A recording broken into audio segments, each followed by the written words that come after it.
I just took the thumbnail. This is so precarious, my god. Hello and welcome to what will be yet another ginormous auntie haul. If you're a returner, yes, this looks a little bit different. I am visiting my parents' house right now up in Northern California. This is actually where majority of the physical media that you guys send me ends up. Today's gonna be a little bit different to regular auntie hauls, but if you're new here, then you won't know the difference. What's up? How you doing? My name is Kylie. I also go by Haunted Hippie or the Antichrist. If you're funky and fun, Haunted Hippie is where I talk about horror movies, I do reviews, deep dives, all that kind of stuff. And then here is where I post travel content and talk about physical media. A lot of physical media, if you couldn't tell. The reason why today's video is different is not only because I'm at my parents' house, but I want to walk you through sort of my physical media storage situation here and why this auntie haul has been prompted. Oh man, the gardener's here. No. Many deep apologies to any AirPod or other headphone users. The gardener is here and it's very loud in the background. But the show must go on. I have a schedule. I'll try to turn the gain down a little bit. Now I'm gonna have to talk more closely to the mic while he's out there. But that's fine because I want to walk you through my physical media storage situation here. So this is sort of a childhood closet. I only lived in this house for 5 years with my parents. But because my P.O. box is here, I always wait until I'm visiting to open up all the mail from you guys. Unless my dad takes a trip down, sometimes he'll bring me a few boxes. But most of it ends up here and then it has to get stored here because I can't take most of it back on the plane with me. And I also don't have any storage at my house. So this is the shelf where I'm storing it for now. I really don't want it to exceed this little cubicle, if you will. There are multiple stacks of both Blu-rays and DVDs in here. And then if you could believe it, I brought an extra duffel bag with me this time, which is loaded with even more physical media that I am actually going to try to take to Southern California with me. I sort of randomly picked and chose which movies I wanted to take back to Southern California with me. They're movies that I want to prioritize watching more so than the ones I'm leaving behind. But that also brings us to this pile. My philosophy for getting rid of physical media is that I always try everything first. I always try to watch something before I go,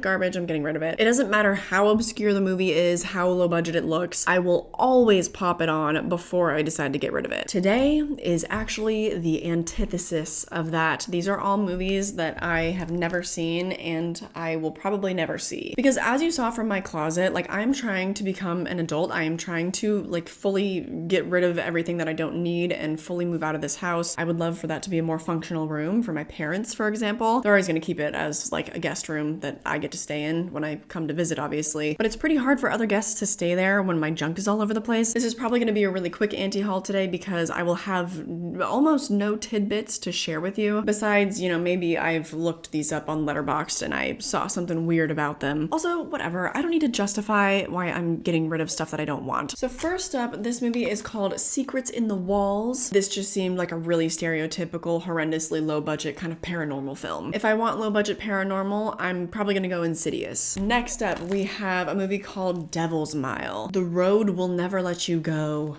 Ooh. Oh yeah, this one is about fleeing a botched kidnapping. A gang of convicts has teenage hostages and they take them down a dark highway where weird stuff happens. No, nothing about that subject matter really interested me. If I wanted a trashy Lost Highway type horror film, I would probably rewatch Dead End. That movie is so bad, but it stars Lin Shaye and it's actually pretty hilarious. Next up, Red House. This one, well maybe I'll show you. This one, all of the imagery just immediately pointed to Texas Chainsaw Massacre, and then when I read the synopsis, it was like, oh, this is literally just a ripoff of Texas Chainsaw Massacre. Literally, listen to this. After inheriting a house from her paternal grandfather, Shelby travels with a group of friends to the remote woods of Copperhead County to visit the property. But obviously it turns into a nightmare when one by one, each falls victim to torture, madness, and murder. It is Texas Chainsaw Massacre. Like, who do you think you're playing? Even the house on the front, like that, it literally just looks like the TCM remake. Next up would be Harpoon, Whale Watching Massacre. Some of these were so obscure that the titles were kind of hard to find on Letterboxd. I feel like this one was a little bit weird. I'm not giving this one a go because of things that I saw people saying on Letterboxd. It's a movie that seemingly is pro whale hunting, and I do not want to watch whale death. Zero interest in that. I don't like this, just this subject matter and how low budget it looks. Not for me, babes. Absolutely not. Next up is a movie called Playback. This is a movie about a reenactment of brutal murders that this town faced, but then while they're doing that, they unleash some supernatural entity. It was really low rated, no actors that I knew, so I was like, goodbye. I have even more of these. I only got rid of maybe half of this random stack that had been in my closet for the past 4 years. I didn't even mention that, did I? Somebody sent me all of these about 4 years ago, the first year that I had done my channel. So the video of me unboxing these, you can actually find on the Haunted Hippie channel, I think from 2020. Crazy stuff. I used to talk about physical media over there. I transferred that to this channel this year. But yeah, I forgot to mention that all of these DVDs had been sitting in my closet for the past 4 years. So that's another reason why I gotta get rid of them, because in all the times that I've come to visit my family,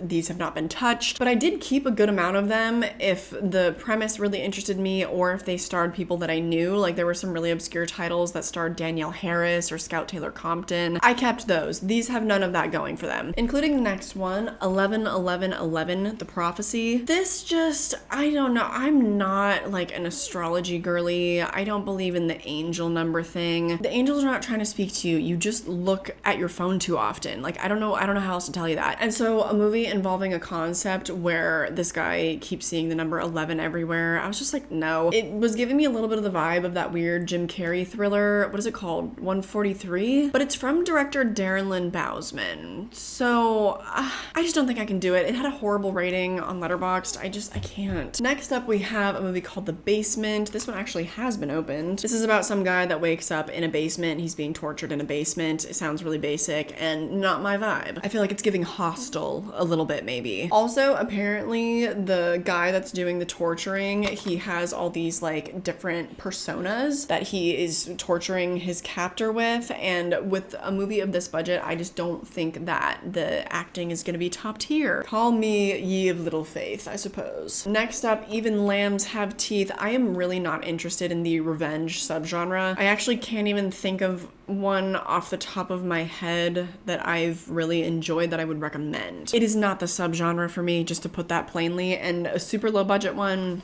I'm not doing it. Same thing with Deeper, The Retribution of Beth. Again, if this was a movie that had a familiar face or something, maybe I would try it. But again, it's just, I mean, if you couldn't tell here, it's just part of the revenge subgenre. And it looks quite bad, okay? The same goes for all of these, just all the imagery on the back, all the visuals. This type of stuff hurts my eyes, and for once in my life, I am not forcing myself to hold on to it until I pop it in the DVD player. Next up is Neighbor, Won't You Be Mine? Yet another revenge movie that somebody sent me. I don't know why my subscribers send me stuff like this. I have constantly, since the beginning of my channel, I have talked about how I don't even ever want to watch the remake of Last House on the Left. Like, things just even gravitating near that subgenre, I'm not interested in. Obviously, eventually someday, because I have seen the original Wes Craven films like Hills Have Eyes, Last House on the Left. I have seen the Hills remake. Eventually, I will get into that. I'll Spit on Your Grave or whatever. But that day is not today, and it's just, I don't think it's ever gonna be the subgenre for me. I don't know why people send me this kind of stuff. Next up is a movie called Cold Skin. Actually, this might have been a mistake. I don't know why this one is in this pile. Because this one takes place on the edge of the Antarctic Circle. That's pretty cool. A steamship approaches a desolate island. A young man poised to take up the post of weather observer is supposed to live in solitude far from civilization. But on shore, he finds no trace of the man he's been sent to replace. This actually sounds really interesting. I wonder if when I looked it up, I looked up the wrong thing. Maybe I should keep this one. Maybe I'll keep this one. Next up would be State of Emergency. This just looks like a really trashy zombie film, and I'm pretty particular with my zombie films. 2024 has actually been the year of me getting really into the subgenre. I can probably credit that to The Return of the Living Dead, because I finally saw that for the first time, and I was like, oh my god, the zombie subgenre? Actually, she's got a lot to offer. This doesn't look like it though. This looks like something that I would probably turn off in about 10 minutes. Now he's got the lawnmower going, and that is even louder. Again, the show must go on. I'm sorry. Next up, we've got a movie called Sublime, and I think I kept this initially because the poster looks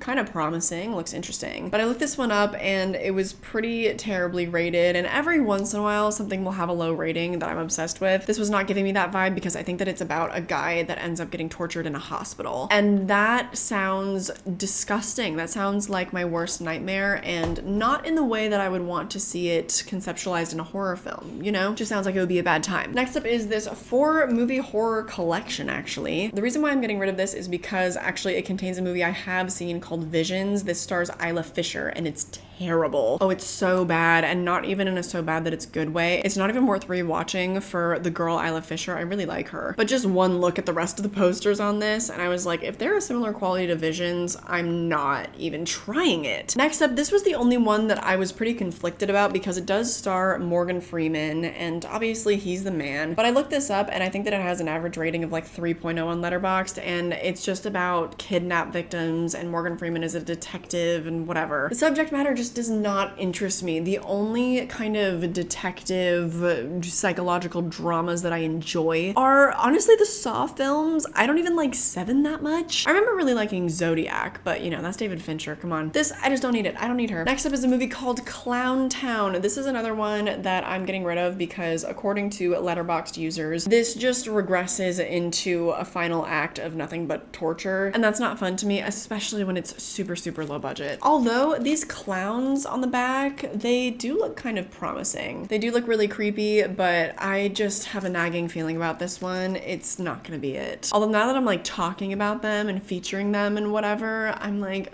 should I? I've said it before and I'll say it again. If I'm not careful, I will turn into a level 1 hoarder. It's the kind where you like constantly make excuses for things that you collect because you might use them someday. And I'm correcting that before I hit age 26, believe you me. Next up is a movie. It's actually a really nice kind of sleeve DVD. It's called Officer Down. The tagline, I kid you not, if you thought Deadpool was sick, you ain't seen nothing yet. I have seen Deadpool, and if they're only talking about the original film, I don't like that movie. So the back of it looks so promising, but then you go and you look at all the Letterboxd reviews and stuff, and it's just dog shit. I can't, like I won't. A lot of these movies, I haven't mentioned the specifics, but a lot of them on Letterboxd have a rating of like 1.8. I think I'm justified in my disposal without having even seen them. Next up though is Pulse, and this is a great film, allegedly, the streets say, but I think I already own the Arrow Video edition of this movie, so I just don't need this DVD version. I think this is the only upgrade in this stack. So this one you'll definitely find on the Poshmark. The rest of them,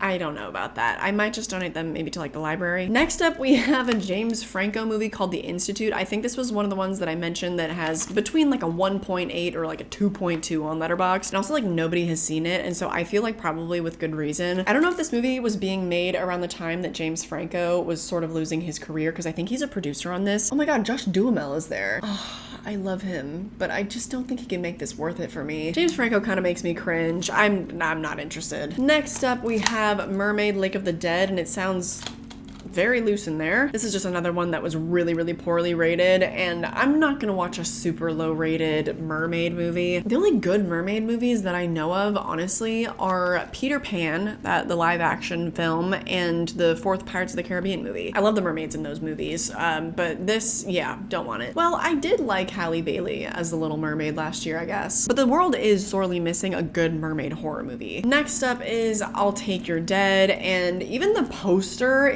it just looks like a ripoff of Hereditary. This also came out in 2018, and so I have to assume that someone saw Hereditary and was like, quick, let's rip this off. Maybe we can make a quick buck on people that are confused about the posters. I know that's a cynical take, but this is just giving like a really, really cheap imitation of Hereditary. Don't know any of the actors, and it was rated really poorly, so. Next up is a movie called Static. Wait a minute, oh my god, is that Sarah Paxton? It is Sarah Paxton. What is she doing there? You know what, she's just, I'm not obsessed with her enough to keep this just for her, to be honest with you. After the early 2000s, she really just didn't do anything good. But this is about a novelist dealing with the tragic death of his child, and that's just basic on basic. I don't need it. Next up is a movie called Rites of Passage, and I think that this has the guy that I know from American Horror Story. Maybe you can see him on the back there. Wes Bentley, I think is his name, or is that Christian Slater? Wait, Christian Slater, that's a famous person. It just looks so bad. It looks so goofy. Do you see the hat that he's wearing right here? No, is it in focus? I don't know. I don't know if you can see that, but it just looks silly. Sex, drugs, and an ancient ritual. Anthropology 101 is a killer. Like,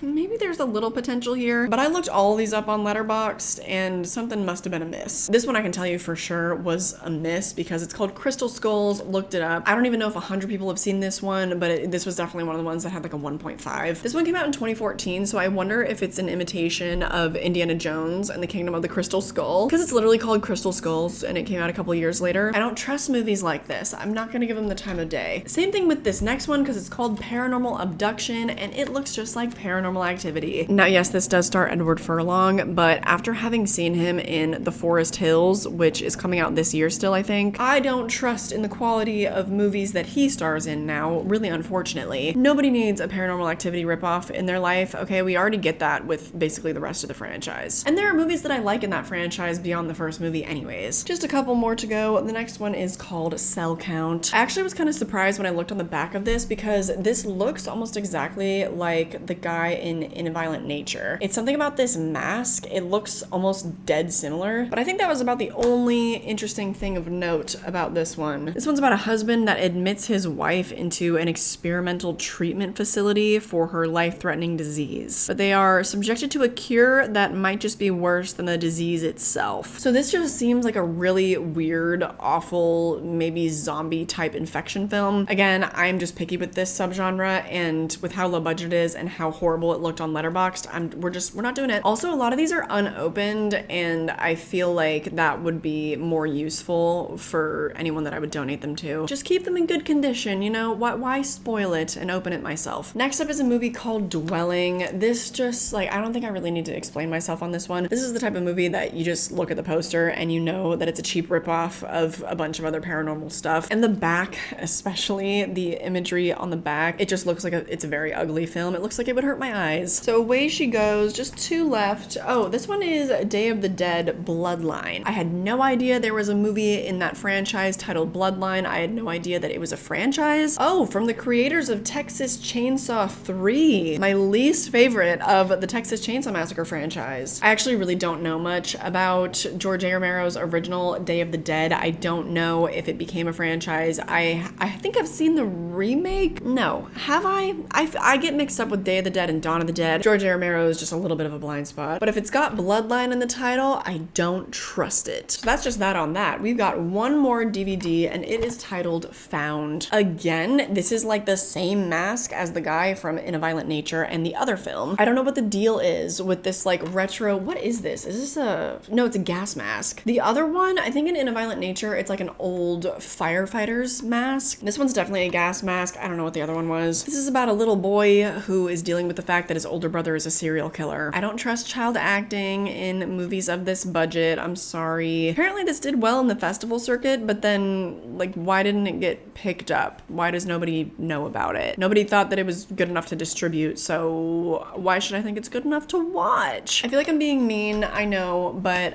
when this is your job, it's just you waste so much time on bad movies and it eats away at your soul. So I think I'm gonna stop doing that, more or less. There is still a whole huge stack of movies that I've kept, obviously I just showed you, and a lot of them that I haven't seen that are really obscure, but they're ones that just something in me, that intuition is telling me that maybe those are worth throwing on, even if only for 10 minutes. Something just had to be done. I was like, you need to get rid of like at least 20 of these, okay? We are not hoarding movies that we're not gonna watch. We're just not doing it anymore. Hopefully maybe this inspires you to take a good hard look at your collection. I frequently post anti-hauls, but it's always with the disclaimer that, hey, I at least tried all of these. But we don't always need to do that. It's okay. It's my job to let you know which movies are worth watching, so you can count on me for that. Don't overburden yourself. Don't be a hoarder, because that is a slippery slope, and it starts with collecting, so just beware. Anyway, that's gonna do it. I don't think that these are gonna be on the Poshmark, but you can always check because I do list most of my anti-haul stuff on there. And it's usually for a good deal because it's not really a revenue source for me. I just wanna make sure that it's like going to a good home. But that's gonna do it for today. If you like physical media content, there is a huge, very bingeable playlist on this channel. And if you like horror, because obviously like this was all horror today, I think, then obviously check out my other channel, Haunted Hippie. That's where I have my main following, so we would love to have you join us. We would also love to have you on the Patreon. There is a ton of bonus content over on the Patreon, depending on which tier you join. And like I said, my Poshmark and all the rest of my social media are linked down below. But more than anything, I just hope that you enjoyed this video, and I hope I catch you in the next one. Bye!